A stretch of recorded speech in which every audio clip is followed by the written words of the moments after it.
My friend, the inner critic. Well, maybe friend is a bit generous. Recently I participated in the Inner Critic workshop by Sarah Jane. It was part of the Flourishing Fellowship, an amazing program by Lifehack, a New Zealand organisation all about improving the well-being of young people.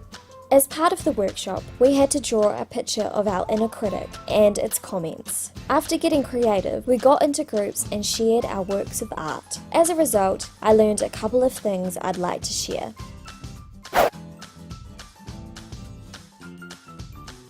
1. We all struggle with the inner critic.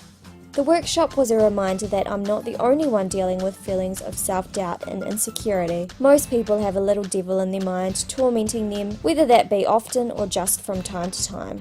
2.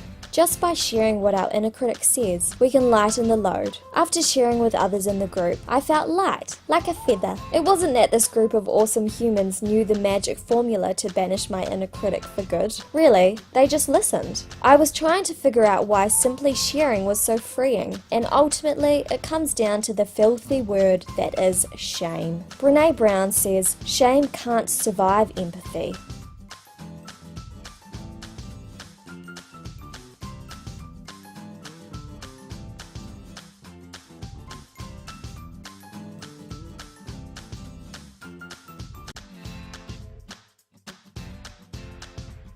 Some feelings are just crap, and nobody can take them away, but when we can share them without judgment, it can help to free us from the prison that can be our minds. 3. Have you ever taken the time to question whether your inner critic is legit? In my life, I've held on to self-beliefs for years without questioning them. When I finally found the courage to share these beliefs with others, I discovered they often weren't based in reality, but instead were products of negative stories I was telling myself, or the byproduct of negative comments others have projected onto me as a result of their own insecurities. Often our inner critic is just full of crap.